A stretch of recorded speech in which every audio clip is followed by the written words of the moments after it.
Je voudrais tout d'abord rappeler que nous sommes sur les terres non cédées des Premières Nations, particulièrement la nation Mi'kmaq.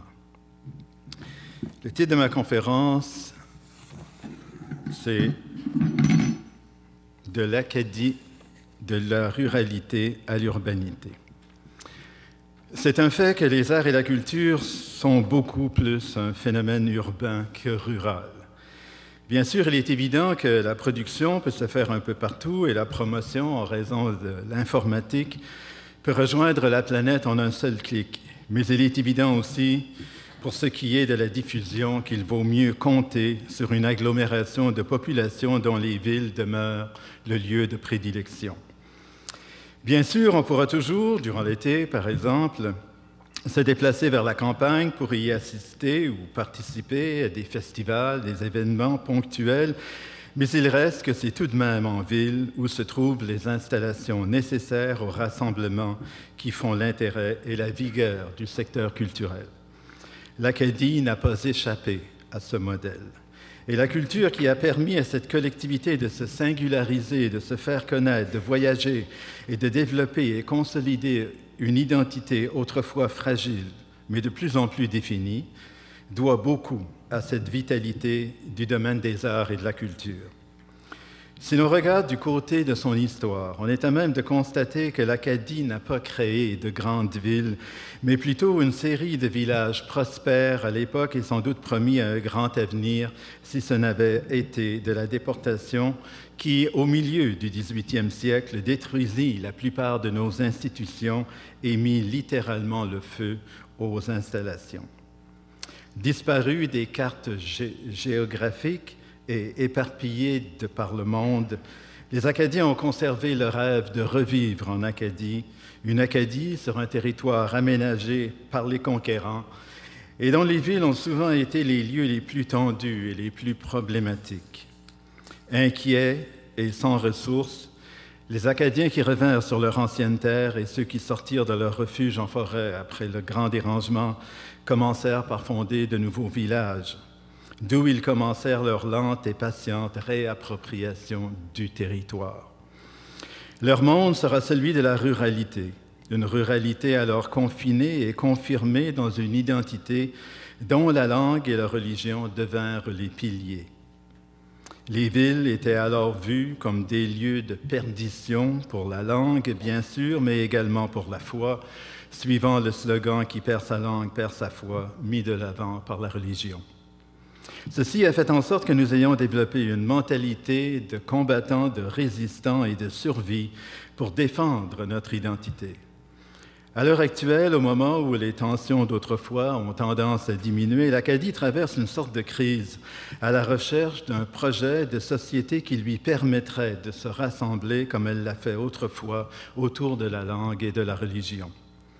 Cette insistance sur la ruralité est sans doute l'une des raisons majeures qui a fait de l'Acadie un lieu où l'art sera absent durant longtemps.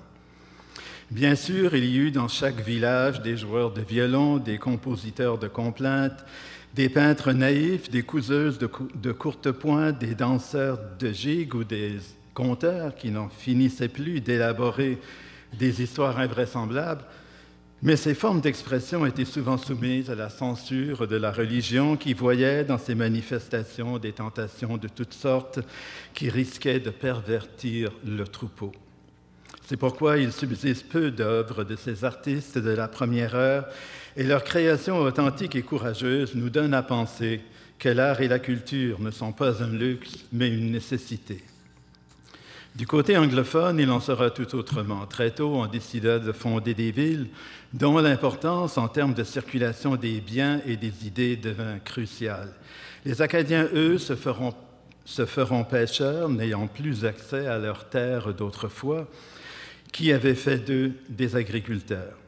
Longtemps, le concept de l'urbanité leur restera comme des endroits nébuleux où logent les gouvernements, les administrateurs, les éducateurs, les propriétaires d'usines, et ces grandes demeures où ils viennent travailler comme domestiques ou apporter des provisions.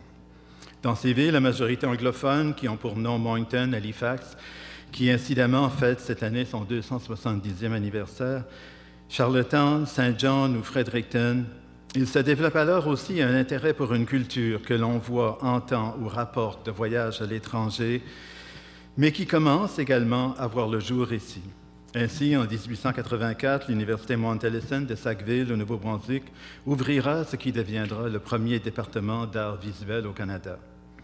Les Acadiens aussi vont fonder des institutions de haut savoir, mais ces collèges verront le jour dans des communautés rurales telles que Caraquette, Saint-Louis, même Ramcook ou Pointe-à-l'Église. Il faudrait attendre 1963 pour voir l'ouverture de l'Université de Moncton, un lieu où la culture occupera une place importante, consciente du fait que celle-ci constitue une dimension essentielle de notre identité. Les progrès et développements ils seront également conséquents pour cette ville qui devint alors la capitale culturelle de l'Acadie. Cela n'ira pas sans heurts, et l'on se souvient encore ici des tensions où les vieux privilèges coloniaux se confrontaient aux nouvelles idées et surtout à la culture acadienne qui s'affirmait pour la première fois sur la place publique. Les années 60 en Acadie seront marquées par l'élection d'un premier Acadien, Louis-J. Robichaud, qui devint alors premier ministre du Nouveau-Brunswick et qui lancera un vaste programme, Chance égale pour tous, qui donnera effectivement leur chance aux Acadiens. L'Université de Moncton fait partie de cette vaste réforme qui touchera tous les domaines, mais principalement le secteur de l'éducation. Robichaud dira lui-même que cette université est sans doute ce qu'il a réalisé de plus important au cours des 10 années de son mandat, commencé en 1960 et qui prendra fin en 1970, une décennie qui marquera la culture occidentale, l'Acadie ne faisant pas exception à ce mouvement planétaire. L'importance de l'Université de Moncton sera donc cruciale, puisque de cette institution mère vont naître des compagnies de théâtre, des maisons d'édition, des galeries d'art ou des groupes de musique, principalement installés à Moncton, mais dont le rayonnement et l'importance vont se manifester sur l'ensemble du territoire.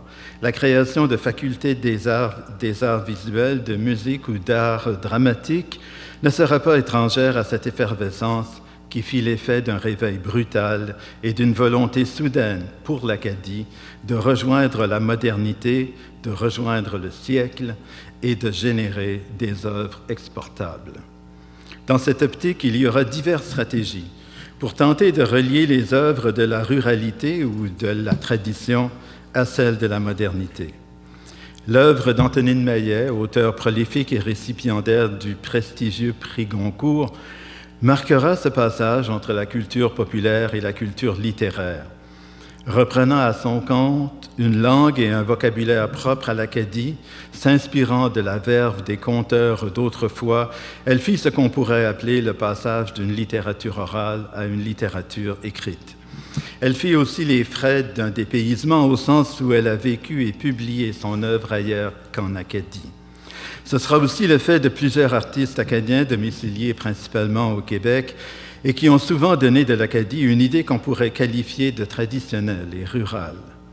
Mais il faut voir aussi l'importance d'opérer à partir de grands centres urbains à un moment où ici il n'y avait aucune infrastructure, c'est-à-dire compagnie de théâtre, maison d'édition ou galerie d'art, pour ne nommer que celle-là, capables d'endosser et de promouvoir leur création artistique.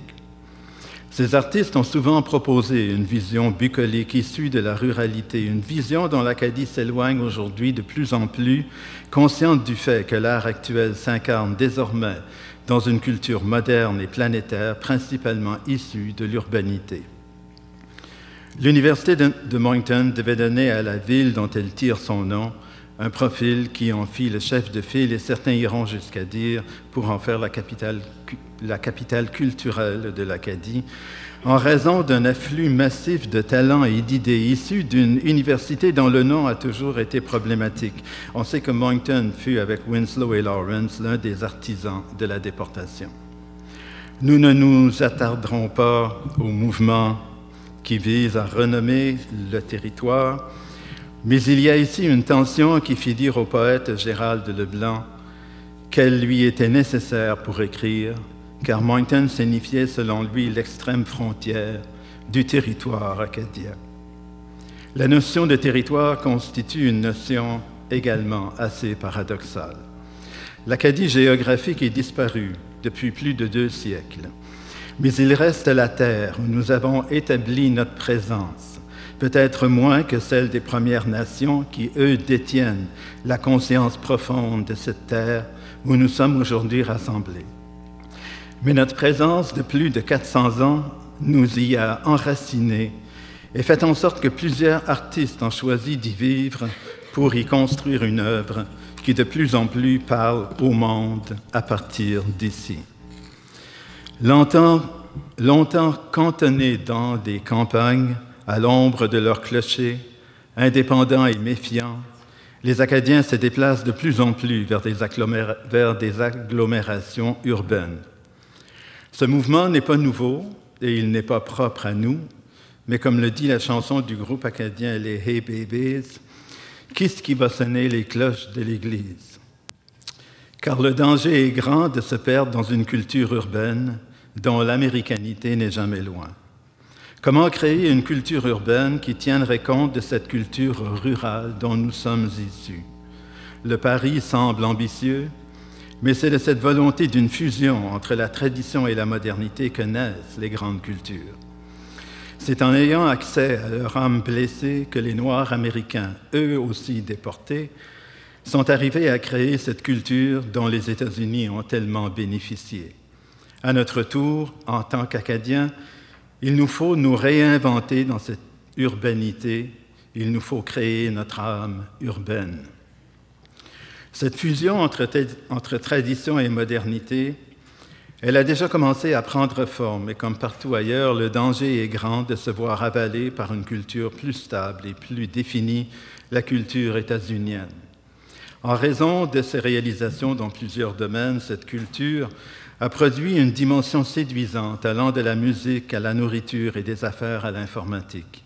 Notre culture n'échappe pas à cette séduction qui fait miroiter des destins hors du commun et des récompenses faramineuses, même si l'on sait qu'il y a beaucoup d'appelés et peu d'élus. À Moncton, par exemple, on assiste à cette fusion du parler acadien traditionnel et de l'anglais, fusion qui a donné le chiac. Cette langue décriée par les uns est reconnue par les autres comme un phénomène de frontière.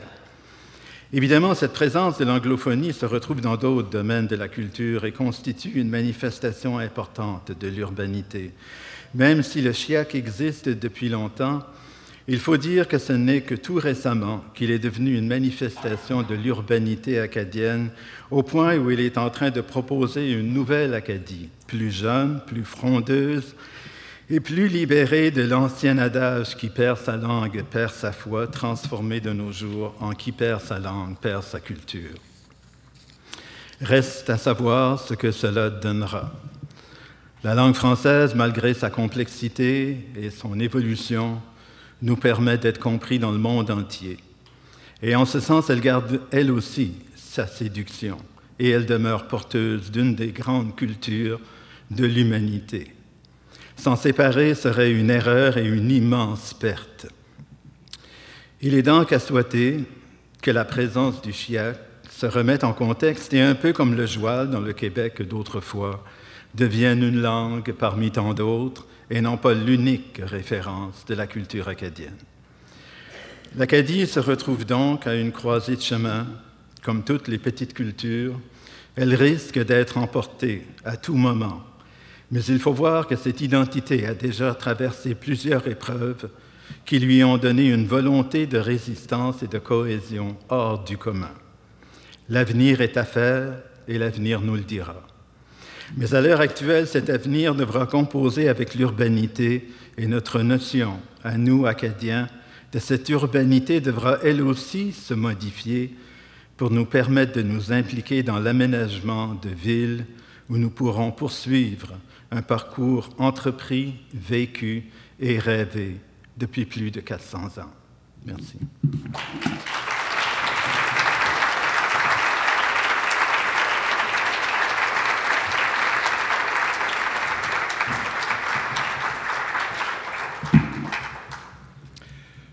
Merci beaucoup à M. Chiasson. Vous savez, il a été lieutenant-gouverneur de la province ici de 2003 à 2009.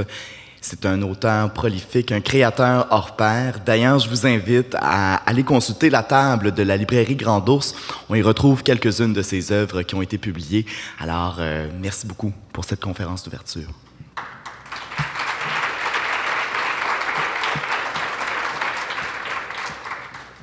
Et vous savez, M. Chiasson parlait de la difficulté des tensions linguistiques auparavant à la ville de Moncton.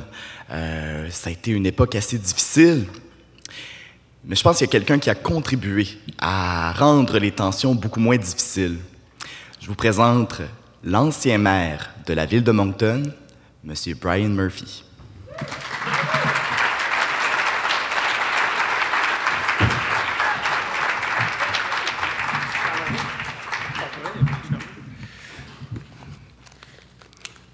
Bonjour tout le monde. Je suis très ravi de prendre la parole dans cette conférence.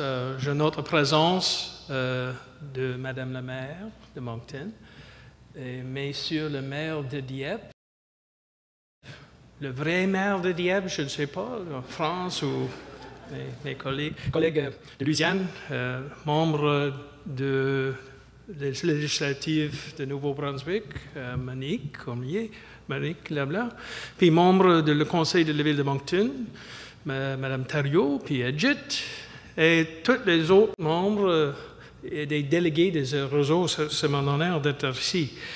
Je regarde les organisateurs de cet événement. Je sais qu'ils accusent un petit retard, alors vous serez ravis que j'ai biffé un paquet de plaisanteries que j'allais vous raconter que ma femme m'avait pas trouvé drôle lorsque je lui répétais mon texte en passant. Je suis francophile. Je suis ici pour montrer l'importance d'avoir pas seulement les francophones dans notre coin, mais aussi les anglophones et les gens qui aiment la vie, les faits français ou les francophiles. Et nous sommes ici de commémorer le sommet de la francophonie aussi, parce que c'était en 1999, when my wife, Jacqueline Richard, mon épouse, originaire de Baie-Sainte-Anne, and I look back au Nouveau-Brunswick, et je pense à cette époque-là, nous avons des souvenirs personnels qui sont très touchants et de beaux moments. On venait de se marier, 6 ans auparavant, on avait 3 enfants.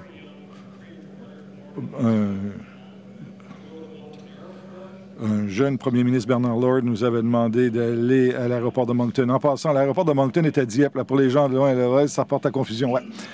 Mais il y avait une plaisanterie qui circulait quand on allait à l'aéroport et on rencontrait Jacques Chirac et le prince Albert de Monaco et on serrait la main.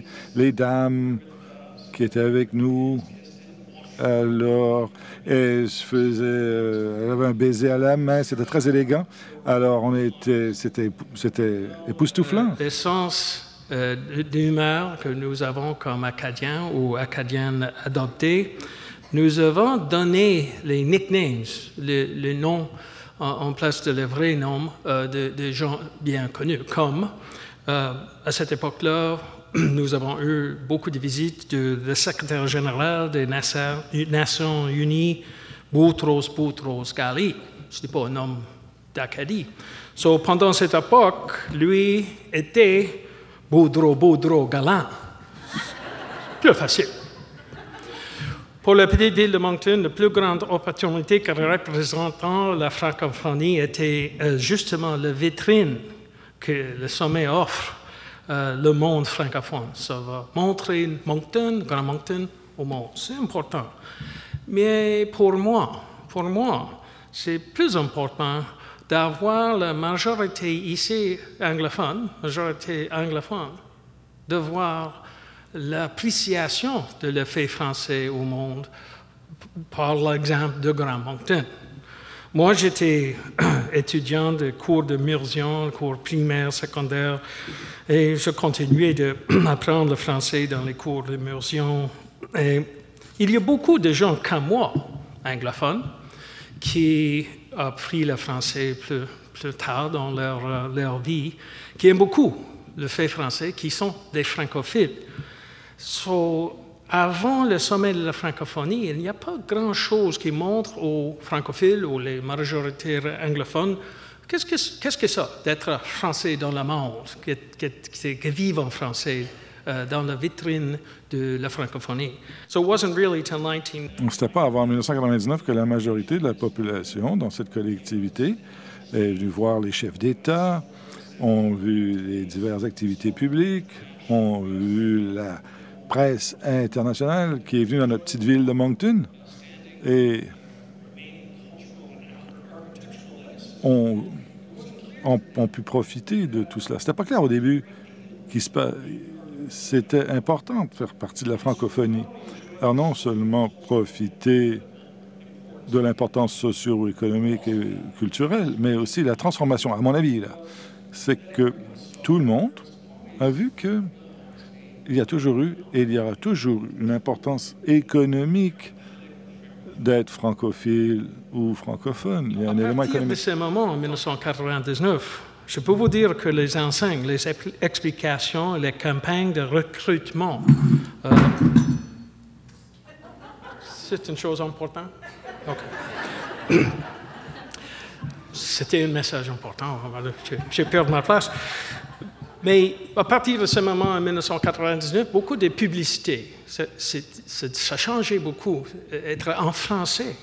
Nous avons ici une grande installation de meubles, un magasin de meubles très bien connu, très anglophone, appartient par des anglophones. À partir de ce moment-là, on va changer leur business plan, on va faire leur campagne de recrutement, pas seulement unilingue, mais bilingue. Toutes les publicités dans les quotidiens anglais sont en français et en anglais. Et c'est ça pour pas seulement d'être une bonne citoyenne, là, mais d'attirer les clients francophones et anglophones. C'est au base une question de l'économie positive.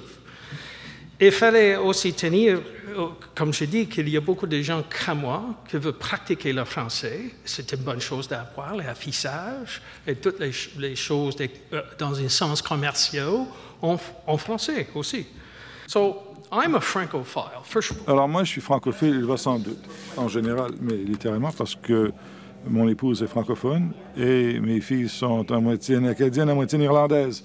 Ça veut dire qu'ils font Kanzu et la Saint-Patrick plus que Noël et l'Accent Grâce. Mais en tout cas, en ville, que ce soit à Dieppe, Riverview ou à Moncton, ou la grande région du comté de Kent, c'est un honneur, une joie de voir ce mélange de français, d'anglophones et de francophones en ville. C'est unique d'une petite ville comme la nôtre d'être si cosmopolite. Au Canada, il y a cette plaisanterie qu'on connaît bien de se moquer de Toronto. Désolé, c'est des gens de Toronto. Il n'y en aura peut-être pas trop, c'est pour ça que j'ai choisi cette plaisanterie. Mais vous savez, ici, on préfère un endroit que Montréal. Moi, j'ai 2 filles là-bas à Montréal. Elles aiment beaucoup mieux Montréal que Toronto. Alors, la plaisanterie, c'est qu'alors qu'on s'en prend tant de combien ça prend de gens à Toronto pour changer une ampoule électrique, c'est 2, une pour changer l'ampoule et l'autre pour appeler à New York, voir comment ça se fait. Pendant le sommet de la francophonie, les médias disaient « Ouais, Moncton, c'est comme Montréal, mais un peu plus léger. Et on aime ça. » Désolé, Toronto. La prochaine conférencière fera le point sur la situation aujourd'hui et d'avenir. À mon avis, comme Amélie a dit, cette transformation de l'appréciation de l'effet français ici a commencé beaucoup plus avancé que le sommet. Le sommet était la période de fin de réalisation. Mais pendant la dernière moitié du 19e siècle, je parle de Moncton principalement, jusqu'à la fin du 20e siècle, où on couronnait le survie de l'Acadie et triomphait l'adversité avec les événements, c'est signé dans les événements de la déclaration de la ville officiellement bilingue et aussi, avant ça, le sommet de la francophonie. C'est ça les 2 choses qu'on vous peut pinpoint comme les événements importants, mais ça a commencé beaucoup en avance de ça. Par exemple, en 1955, évidemment, il y a des déportations, mais le retour des Acadiens not all of the Acadians, because we have some Parce qu'on a aussi des amis d'Acadie, de Louisiane, là, c'est bien, vous êtes restés. Mais pour les Acadiens qui sont revenus et qui ont créé cette nation, il y avait des décisions à prendre. Le chemin qui a conduit de ces réalisations de survivance et de réussir de tous les gens acadiens a commencé avec des choses comme la création du drapeau acadien, la formation de le mouvement acadien. Pendant le sommet de la francophonie en 1999, dans une interview dans la chaîne TV5, le célèbre auteur Antonin Maillet a expliqué pour le peuple acadien, que qu'en décidant d'accepter l'appellation de Moncton pour la ville et pour l'université de Moncton, qui sont évidemment le capital Moncton, de fait français en Acadie, je m'excuse, monsieur le maire de Dieppe, et aussi pour l'université de Moncton comme une institution de premier rang au Canada. Ça porte le nom Moncton. À cette époque-là, le peuple acadien a accepté son succès et a laissé tomber l'idée de se venger ou de remettre les pendules à l'heure en adoptant les nouvelles appellations. Ils auraient pu choisir de changer le nom de la ville de Moncton ou d'adopter un autre nom pour l'Université de Moncton. Mais comme Antonin Maillet l'a expliqué, les Acadiens avaient déjà battu les forces anglaises d'expulsion. Ils ont survécu. C'est devenu leur slogan de survivre et de s'adapter et d'accepter le nom de Moncton. Ça, ils ont beaucoup de mérite. C'est pas juste la survie de l'impérialisme anglais, mais la générosité, la force et la confiance du peuple acadien. Et ensuite, dans les années 60-70, les mouvements ont eu lieu de par le monde, avec les questions des droits de la personne à San Francisco, à New York ou en Irlande. Il y avait des mouvements qui luttaient pour les droits des gens. C'est la même chose ici. Ceci a amené à un groupe de l'Université de Moncton qui est allé à l'Hôtel de Ville. L'Hôtel de Ville, vous savez que nos membres ici, bon, c'est un autre édifice, mais l'institution, ils ont demandé de pouvoir prendre la parole au conseil municipal en français. Et ça a été refusé. Ils n'avaient pas le droit de parler français dans les années 60, à Moncton. Et cet été, ça a été avec... Ils ont mis la tête d'un cochon sur le talus d'un maire de Moncton, Leonard Jones, qui était vraiment obstiné, un anglophone têtu. Mais je me dis, bon, il est temps que quelqu'un s'excuse et dise « Ce comportement est affreux ». Alors, le maire Jones, et lui avait un conseil, mais le maire Jones, il était bigot, il avait tort, et il a nié les droits linguistiques à bien des gens. Bon, il faut le dire, ça fait bien longtemps. Je ne suis plus le maire de la ville, je ne suis plus actif dans la vie politique, mais il fallait que je vous fasse part de ce remords. Le maire Jones n'était pas seul. Il était réélu 5 fois. Autrement dit, bien des électeurs ont voté pour lui. Pour cette raison et pour avoir fermé les yeux sur le principe de l'égalité, la majorité anglophone sont mauvais. Les actions sont inexcusables. À la passé, dans cette époque-là, c'était OK d'avoir les Acadiens et Acadiennes comme couturières, femmes de ménage, concierges, vedingueurs d'égout, plutôt, comme aujourd'hui, des médecins, des avocats, des infirmières et des enseignants. Pour cette raison, je tiens à m'excuser au nom de la majorité anglophone. La situation aurait dû être corrigée beaucoup plus tôt. Je m'excuse.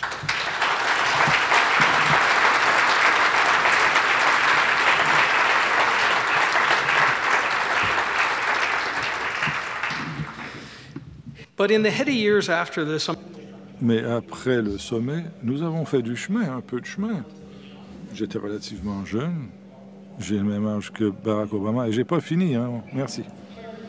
Et je me souviens d'une époque, en 1992, j'étais au conseil On pouvait fumer aux réunions du conseil et sur les avions, mais on ne pouvait pas prendre un verre sur les terrasses de Moncton. Alors, je me souviens, j'étais dans des réunions, vous savez, il faut raconter ce qui se passait. On parlait des pompiers et s'il devrait y avoir un service bilingue.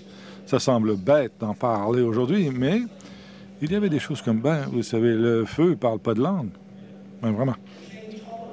Et la fausse tolérance. Moi, je ne suis pas contre le bilinguisme. Juste m'assurer que le meilleur candidat soit choisi. Vraiment. Alors, ces expressions, vous savez, étaient alliées avec des expressions comme moi. Je n'ai rien contre les Acadiens. Certains de mes amis sont Acadiens. Moi, j'ai vécu cette transformation. J'étais là. J'ai entendu ces phrases-là. Vous savez, j'étais un peu plus jeune, alors je ne comprenais pas toujours où j'ai grandi. Chez moi, les francophones et les anglophones, tout le monde parlait les deux langues. Peut-être pas très bien, mais bon, vous savez, je parle pas toujours très bien français, mais ça, c'était mon Moncton. Et quand j'ai entendu à maintes reprises que c'est pas le Moncton que je voulais. Heureusement, cette époque est révolue. L'acceptation, la promotion se sont déroulées graduellement et le sommet de la francophonie a joué un rôle essentiel. Aussi, je dis encore déjà qu'il y a un grand nombre de gens comme moi, francophiles, étudiants d'immersion, qui a fait un mouvement sur la question de l'acceptation du bilinguisme. Dans mon époque, dans mon temps avec un conseil, tous les services de première ligne étaient bilingues. Le panneau indicateur avait été amélioré, ce n'était pas parfait, mais il y a des mouvements. Et la ville a recruté son premier greffière bilingue. Et aussi, nous avons le premier Acadien qui est devenu chef de pompiers. N'oublions pas que finalement, nous avons eu une maire acadienne, la première maire acadienne en ville de Moncton en 1985. Le premier maire acadien, Léopold F. Béliveau. Il a été élu pas seulement une fois, mais 2 fois. So it's why on a warm summer's evening. C'est pour ça, au mois d'août en 2002, par un vote unanime, la ville de Moncton s'est déclarée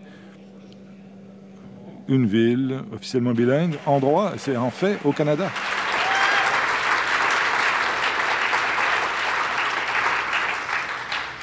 It was an enormous statement. C'était toute une déclaration faite bien des générations trop tard. Ça a été accepté avec joie par bon nombre de gens, mais ça codifie essentiellement, dit ce que la situation aurait dû être pour ce qui se passe à Moncton à ce moment-là.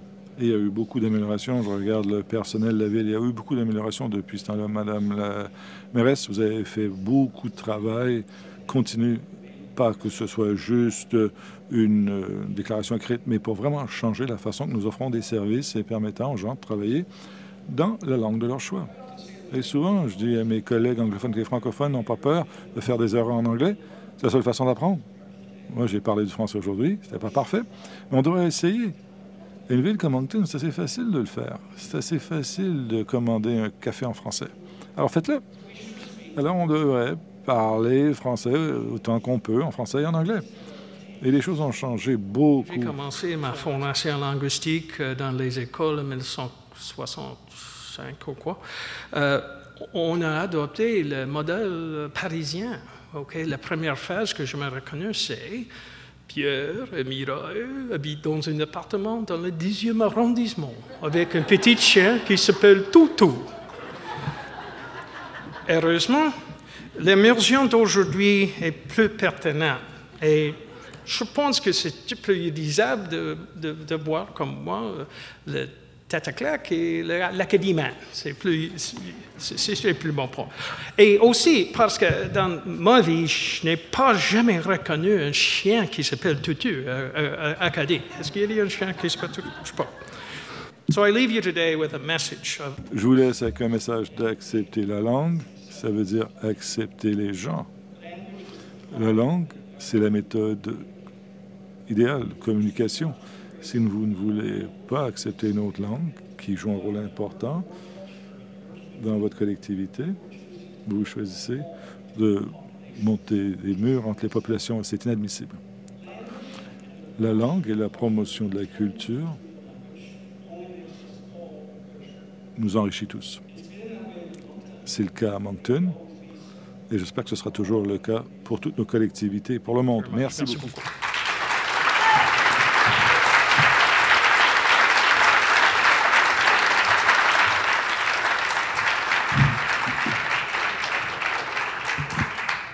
Merci beaucoup, M. Murphy. Alors, je pense que vous l'aurez constaté, chers invités, que Brian Murphy, c'est un fier francophile, c'est un ami des francophones.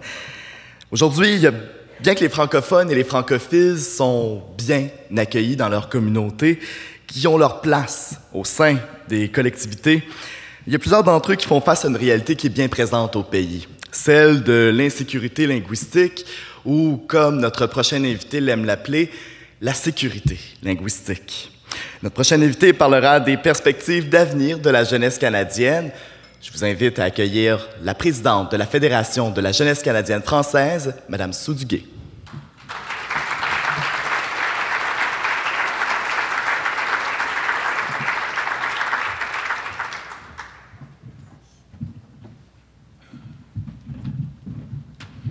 Bon matin tout le monde. Alors, j'aime déjà comment on m'a présenté avec les deux mots « sécurité linguistique ».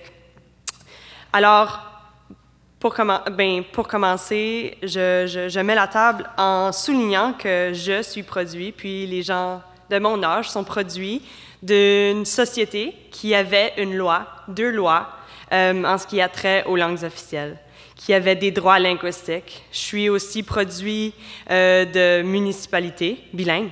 Ça veut dire que j'ai toujours eu l'opportunité, presque toujours, du moins je devrais dire, de dire merci quand on me donnait mon café, puis de dire bonjour quand je demandais pour mon café. De commander en français, ça dépend. Des fois, le chien qui embarquait, puis je demandais pour un double-double, mais sinon, ça va. Quand on parle de sécurité linguistique, ça veut dire quoi? Ça veut dire quoi pour la jeunesse d'aujourd'hui? Quand on parle de francophonie, ça veut dire quoi pour la jeunesse d'expression française? Moi, j'aime bien utiliser. Ça veut dire qu'on est beaucoup plus inclusif. On ne parle pas de francophones, on ne parle pas de francophonie, on parle de gens qui sont aptes à s'exprimer en français.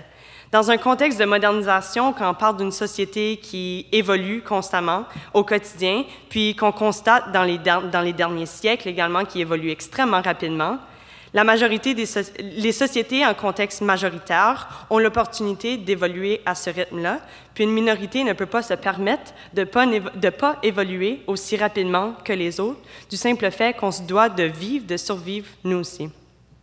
Alors, quand on parle d'expression française, on ne divise pas les gens entre francophones et francophiles ou amis de la francophonie.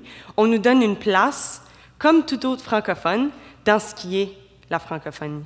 Alors, on reconnaît que même si on apprend le français plus tard, moi j'aime bien, M. Murphy, moi je crois que vous êtes francophone et non francophile, parce que vous êtes apte à vous exprimer en français, on l'a vu, puis il y a une sensibilité aussi à ce qui est la culture.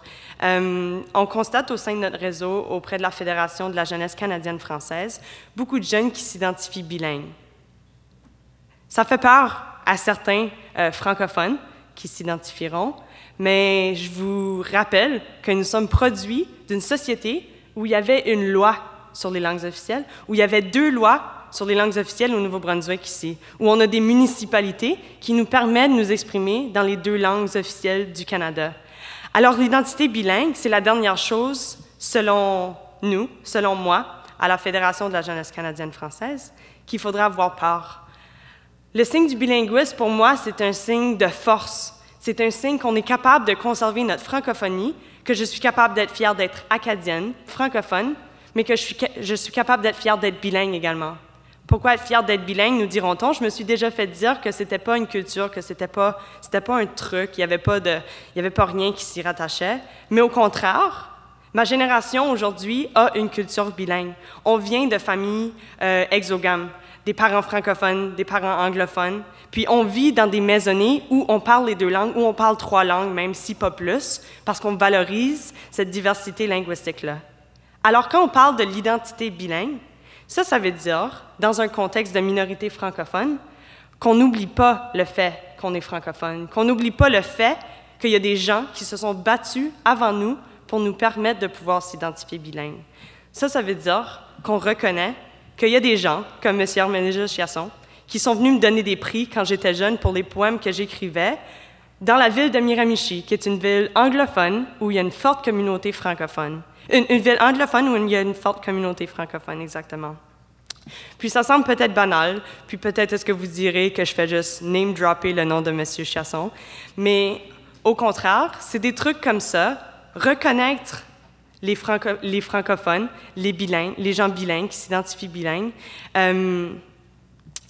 dans un contexte puis j'aime pas vraiment l'expression, mais là, je peux pas penser à d'autres façons de le dire, mais de légitimité sociale. Alors, c'était un lieutenant-gouverneur qui venait me voir chez nous, à Miramichi, dans mon école, le Carrefour Beau-Soleil, dans la médiathèque Pierre-Louis Lamontagne, qui était là pour desservir la communauté francophone et bilingue, parce que les jeunes d'immersion avaient accès également à cette bibliothèque publique-là. Puis c'était le lieutenant-gouverneur qui venait me donner un prix. Alors, quand on parle d'Acadie moderne, quand on parle de francophonie moderne, pour moi, on parle de voir plus grand. Dans un monde où on vit, on témoigne de mondialisation, on veut accepter les gens. Quand on parlait justement de différences linguistiques, on parle d'accepter le fait linguistique. M. Murphy disait qu'on accepte l'individu, qu'on accepte les personnes comme elles le sont. C'est ce que c'est être francophone aujourd'hui. C'est ce que c'est être francophone pour ma génération. On fait partie de quelque chose de beaucoup plus grand. Alors, quand on parle de militants francophones en 2019, ça veut dire quoi? Un militant francophone de 20 ans, par exemple, ça veut dire un ou une jeune qui croit aussi en la cause de l'environnement, qui croit aussi en la cause du bilinguisme. Mais ça ne veut pas dire qu'on croit moins en ce qui est la francophonie. Ça veut dire qu'on ne croit pas moins en ce que les politiques devraient nous laisser place à titre de francophone et à titre d'anglophone. Ça veut dire que la sphère sociale devrait autant nous laisser place si on est bilingue. On aime beaucoup les boîtes. Ça fait, quand on parle de genre également, on aime bien dire homme, femme, mais il y a beaucoup plus que ça. Quand on parle de langue au Canada, on aime bien dire français, anglais, mais il y a beaucoup plus que ça. Puis je pense que cette génération-ci, c'est ce qu'on a comme vision. De ne pas avoir peur de perdre sa langue parce qu'on a des institutions fortes, on a des lois qui sont en place, on a des politiques qui sont en place pour nous garantir, sans que ce soit acquis, nos droits linguistiques. On parle d'une modernisation de la loi sur les langues officielles ici au Canada. C'est crucial parce qu'il faut que je puisse croître en tant que bilingue, trilingue, peu importe comment de langue que je voudrais bien parler, sans avoir peur de perdre mon identité francophone, sans avoir peur de perdre les ressources que j'ai en tant qu'Acadienne.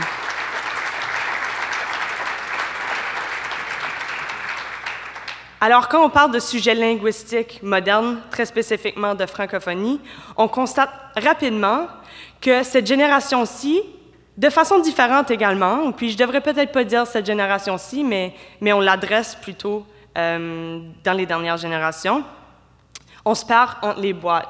Parce que ces boîtes-là sont très nocives pour une sécurité identitaire. Comment est-ce qu'on fait pour se trouver une place en société quand on nous dit que notre français n'est pas suffisamment bon, quand on nous dit que notre anglais n'est pas suffisamment bon? Because I am bilingual, but I did not grow up speaking in English. So the English community where I come from, they don't necessarily accept me as an anglophone. Yet, si je parle en français, puis on critique la façon dont je parle en français, pour un enfant qui a grandi dans une maisonnée francophone, c'est quasi impossible de se trouver une place plus loin en société. Comment est-ce qu'on fait pour se trouver une place quand les gens avant nous ou quand les gens autour de nous créent des boîtes, puis nous, on se tient entre ces deux boîtes-là? Puis c'est serré. Il n'y a pas beaucoup de place entre ces deux boîtes-là. Il n'y a pas beaucoup d'espace. On ne peut pas bouger. On n'a pas nécessairement façon de solutionner à tous ces problèmes-là. La solution, c'est de mettre à bas ces boîtes-là, sans avoir peur de perdre ce que l'on a déjà. On a des droits en tant que francophones, on a des droits linguistiques qui sont, encore une fois, je le souligne, pas acquis, puis on ne les prend pas pour acquis. On est conscient qu'en tant que minorité, il y aura toujours un combat à mener. Cela étant dit, quand on a des infrastructures en place qui sont fortes assez pour nous garantir nos droits, puis nous promettre que demain, on aura autant de droits, si pas plus, c'est ce qui nous permet de continuer à croître en tant qu'individus. Puis pour revenir au sujet de la mondialisation, quand on vit dans des variétés de situations politiques comme que l'on vit aujourd'hui, la réalité est telle que ce n'est pas tous les humains sur Terre qui ont les mêmes opportunités. Puis je parle personnellement, je suis très consciente que je suis choyée comparée à d'autres, mais que j'ai des défis comparés à d'autres également. Alors, être francophone en 2019, ça veut dire que je vais pas seulement me battre, ou j'aime pas utiliser le mot battre, mais je vais pas seulement travailler à cette cause bilingue-là, je vais en faire plus, parce que mon identité se définit pas comme étant simplement femme francophone, bilingue, acadienne, néo-brunswickoise, canadienne. Je suis beaucoup plus que cela. On fait partie de quelque chose de beaucoup plus grand que nous, de beaucoup plus grand que notre identité. Puis si on est capable d'avoir une société, des communautés, des municipalités qui nous protègent, qui nous garantit une façon de ne pas perdre ce que l'on est, ce que je veux dire, c'est comme, par exemple, francophone, si on a tout en place, que moi, je peux conserver mon identité, mais qu'en même temps, je peux œuvrer à changer ce qui va pas bien ailleurs ou autour de moi de différentes façons.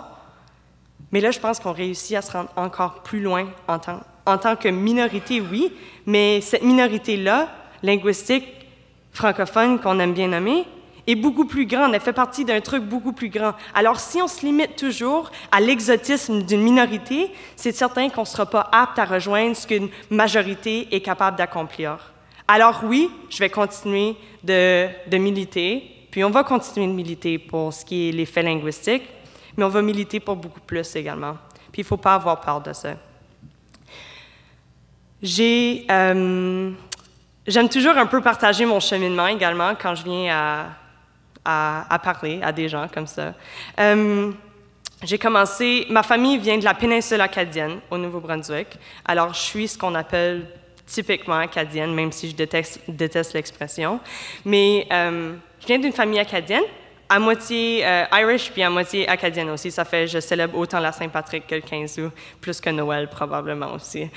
Mais c'est ça, j'ai grandi, ma famille a déménagé à Miramichi, dont je vous ai parlé plus tôt, qui est une ville anglophone, mais avec une communauté francophone extrêmement forte. Puis au courant des dernières années également, la communauté franco là, a su se démarquer.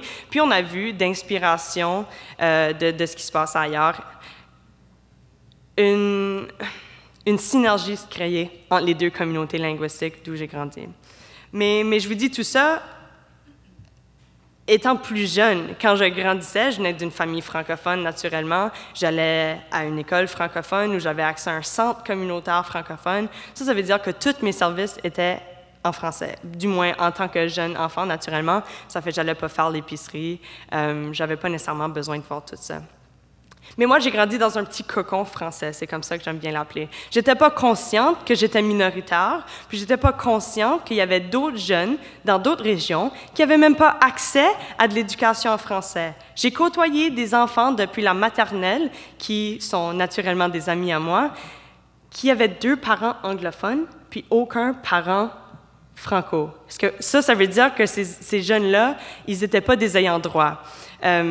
Puis des ayants droit au pays, c'est les jeunes qui ont accès aux services scolaires francophones parce qu'ils ont un grand-parent ou un membre de la famille franco. Alors, mais moi, j'ai grandi avec les hors-normes, si on veut. Puis, on a fait l'école de la maternelle à la 12e année ensemble, mais c'est seulement vers la 6e année que j'ai réalisé que c'était pas commun ce que je vivais. C'était très rare, en fait, que la plupart du temps, on cherchait à diviser ce qui était le fait francophone, le fait anglophone dans d'autres régions, dans d'autres municipalités. Puis je vous dis tout ça parce que ces jeunes-là, mes amis, ils grandissaient dans un environnement où ils retournaient à la maison, puis ils parlaient en anglais, parce que naturellement, si nos 2 parents parlent anglais, on va communiquer de la langue commune pour qu'on puisse se comprendre, pour qu'on puisse grandir ensemble. Mais la majorité de mes amis fréquentent présentement l'Université de Moncton, qui est une institution francophone, parce qu'il y a un système qui a cru en eux, qui a osé redéfinir qu'est-ce qu'était un francophone, qu'est-ce qu'était un jeune d'expression française. Puis le système scolaire dans lequel j'étais a réussi à voir le potentiel dans un enfant, dans une famille qui croyait au fait bilingue, qui ne croyait pas en la perte de ce qu'ils avaient vécu en tant qu'Acadiens, parce qu'ils avaient eu besoin de changer leur dernier nom de famille, puis depuis le temps, il n'y a personne qui parle le français dans la famille. Alors, j'ai grandi avec des jeunes qui, aujourd'hui, sont officiellement bilingues, puis qui se diront francophones ou anglophones, dépendant du contexte. Peut-être est-ce qu'il y en a certains qui utiliseront francophile, ou peut-être est-ce qu'il y en a certains qui trouvent le terme francophone trop réducteur, puis se décriront de jeunes ou de personnes d'expression française.